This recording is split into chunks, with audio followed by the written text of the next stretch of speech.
कोनी और कहाँ आपका मसूरी बॉर्डर है। मसूरी बॉर्डर से गाड़ी आने जाने नहीं दे रहा है। कोनी कहाँ और मसूरी कितना किलोमीटर है। पर कहीं ना कहीं एक बड़ा वायरस है बर्ड फ्लू। ऐसा कुछ नहीं है। एक तो गर्मी में आता ही नहीं है। हमारा पोल्ट्री के नियम अनुसार में वायरस जो है दिसंबर जनवरी ये लास्ट है। नवंबर दिसंबर में थोड़ा से 10 किलोमीटर का एरिया को सील किया, बाकी जगह को तो खोल के दे। आज 2-2 किलो की मुर्गी है। नवरात्र में वैसे ही एक हफ्ता दुकानें बंद थी। नवरात्र के बाद दुकान खोलनी थी, फिर बंद हो गई। जिसके पास 2 किलो का मुर्गा है 10 दिन 11 दिन का बंद घोषणा कर रहा, 3 किलो का हो तो महामारी और फैलेगी ना। अब आप मांग पूरी नहीं होगी तो आगे क्या कुछ करें? आज तक प्राइवेट फार्म में कहीं आया क्या इसकी घोषणा करे ना, वो किसके फार्म में आया है क्या आया। अब क्या करेंगे हम लोग बढ़ेंगे यार, क्या करेंगे। सोचने वाला विषय है ना, उसके बारे में ऐसा नहीं हर 2-4 साल में यही रवैया होता है। दुकान के व्यवसायी यहाँ पहुंचूंगा कहना है कि अगर दुकान जल्द नहीं खुलेगी तो उनका रोजी रोटी चलने में काफी दिक्कतों का सामना करना पड़ेगा। हर साल सरकारी फॉर्म में ही क्यों ये बर्ड फ्लू की समस्या निकल के आती है, वायरस फैलता है, जबकि प्राइवेट दुकानों में कहीं भी ऐसा, इनका ये आरोप है कि प्राइवेट दुकान में कभी भी बर्ड फ्लू जैसे वायरस की कोई भी जानकारी अभी तक नहीं मिल पाई है। बिलासपुर जिले के कोनी स्थित कुक्कुट पालन में करीब 5000 मुर्गे की मौत के बाद शहर के कई चिकन दुकान को बंद कर दी गई। इसे लेकर यहाँ पे बड़ी संख्या में चिकन दुकान के लोग यहाँ पे पहुंचे, जिससे हमें जानकारी मिली। यहाँ पे होटल व्यवसायी भी पहुंचे। उनका कहना है कि उनकी दुकान बंद होने से रोजी रोटी कमाने में काफी दिक्कतों का सामना करना पड़ रहा है। ये बात करते हैं क्या कुछ समस्या लेकर आप लोग यहाँ विधायक आए थे?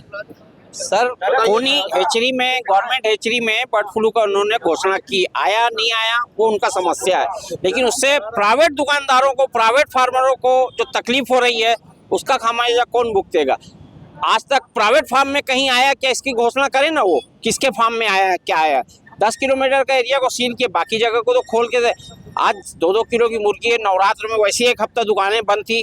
नवरात्र के बाद दुकान खोलनी थी, फिर बंद हो गई। जिसके पास 2 किलो का मुर्गा है 10 दिन 11 दिन का बंद घोषणा कर रहा, 3 किलो का हो तो महामारी और फैलेगी ना। जब तक अगर पोल्ट्री फार्म से माल बाहर नहीं निकलेगा तो वो फार्म में मरेगा, महामारी फैलेगी। उसको रोकने के लिए माल तो बाहर लिफ्ट करना चाहिए। बॉर्डर सील कर दिए, माल बाहर जाने नहीं दे रहे हैं। छोटे छोटे काउंटर वाले बेचारे परेशान हो रहे, जो रोज कमाते खाते हैं, उनके बारे में कौन सोचेगा। ये बड़े लोगों ने अपना काला पीला करने के लिए कर लिए। खाली गवर्नमेंट हेचरी में हर मार्च अप्रैल में आ जाता है। रायगढ़ देख लीजिए, कोरबा देख लीजिए, बैकुंठपुर देख लीजिए, गवर्नमेंट हेचरी में आता है, प्राइवेट फार्म में नहीं आता। क्यों नहीं करते? प्राइवेट फार्म की जांच करके घोषणा करें ना अगर आया है तो। यहाँ पे और भी लोग बात करते हैं। प्रशासनिक अधिकारियों से बातचीत हुई क्या? प्रशासन से बात हुआ है, कलेक्टर महोदय से हम लोग मिले थे तो उन्होंने बोला ठीक है मैं देखता हूँ, मेरा जो प्रोटोकॉल का जो हिसाब की मतलब जो नियम अनुसार में जैसे आता मैं बताता हूँ आप लोगों को, है ना। और दूसरी बात है, मैं अभी एक रायपुर मंत्रालय से एक लेटर मैं मंगाया हूँ। उसमें 10 किलोमीटर बाहर में जो दुकान है उन लोग खोलने का मतलब अधिकार है।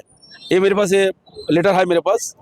तो अब क्या है, नगर निगम पहुंच जाता है, पुलिस वाला पहुंच जा रहा है, दुकानदार ऐसे डर के बंद कर दे रहा है। जैसे हमें जानकारी मिली कि 10 किलोमीटर की रेंज तक आने वाली दुकानें बंद रही, तो आपका कहना है कि 10 किलोमीटर के बाहर जो दुकान को बंद कराया जा रहा है, उनको भी बंद कराया जा रहा है। ये बड़ा तकलीफ वाली बात है। ये घर परिवार कैसे चलेगा? पूरा भूख में मर रहा है हम लोग। सर, कोनी और कहाँ आपका मसूरी बॉर्डर है। मसूरी बॉर्डर से गाड़ी आने जाने नहीं दे रहा है। कोनी कहाँ और मसूरी कितना किलोमीटर है। पर कहीं ना कहीं एक बड़ा वायरस है बर्ड फ्लू। कोई वायरस नहीं, ऐसा कुछ नहीं है। एक तो गर्मी में आता ही नहीं है। हमारा पोल्ट्री के नियम अनुसार में वायरस जो है दिसंबर जनवरी ये लास्ट है। नवंबर दिसंबर में थोड़ा से वातावरण के लिए होता है ठंडी के नाम से, बाकी इस समय कुछ होता ही नहीं बर्ड फ्लू। सरकारी फर्म से ही क्यों बर्ड फ्लू निकलता है? वही तो समस्या है, वही तो समस्या है, वही सोचने वाला विषय है ना। उसके बारे में ऐसा नहीं हर 2-4 साल में यही रवैया होता है। आपको बता दें यहाँ पे छोटी छोटी दुकान के व्यवसायी यहाँ पहुंचे। उनका कहना है कि अगर दुकान जल्द नहीं खुलेगी तो उनका रोजी रोटी चलने में काफी दिक्कतों का सामना करना पड़ेगा। अब मांग पूरी नहीं होगी तो आगे क्या कुछ करें? मांग पूरी नहीं होगी तो क्या करेंगे? अब क्या करेंगे हम लोग, बढ़ेंगे यार, क्या करेंगे। यहाँ पे विधायक जी के पास आए थे, क्या बोले विधायक जी? विधायक जी बोला है आदेश मैं देखता हूँ, मैं बात करता हूँ, जितना जल्द से जल्द अपनी दुकान खुलाया जाए, सर ने बोला है। आपको बता दें कि बड़ी संख्या में होटल व्यवसायी संचालक और चिकन दुकान के संचालक यहाँ पहुंचे थे, जिनका कहना है कि उनकी दुकानें बंद होने के कारण उनकी रोजी रोटी में काफी दिक्कतों का सामना करना पड़ा। उनका आरोप है कि हर साल सरकारी फॉर्म में ही क्यों ये बर्ड फ्लू की समस्या निकल के आती है, वायरस फैलता है, जबकि प्राइवेट दुकानों में कहीं भी ऐसा, इनका ये आरोप है कि प्राइवेट दुकान में कभी भी बर्ड फ्लू जैसे वायरस की की कोई भी जानकारी अभी तक नहीं मिल पाई है। अब देख रहा हूँ इनकी मांग पूरी कब तक हो पाती है। इनका कहना है कि अगर इनकी मांग जल्द पूरी नहीं होगी तो एक बड़े आंदोलन, भूख हड़ताल की बात ये व्यवसायी कर रहे हैं। आपको बता दें कि बड़ी संख्या में यहाँ पे होटल व्यवसायी और दुकान के संचालक नगर विधायक अमर अग्रवाल के पास पहुंचे थे। उन्होंने उचित आश्वासन देने की हमें जानकारी दी है। अब देख रहा हूँ कब तक ये चिकन दुकानें बिलासपुर में खुल पाती है, क्योंकि आपको बता दें बिलासपुर में एक बड़ा वायरस बर्ड फ्लू से कहा जाता है वो काफ़ी तेजी से फैल रहा है। कैमरामैन मोनू सिंह के साथ जिया खान, सीजी भास्कर।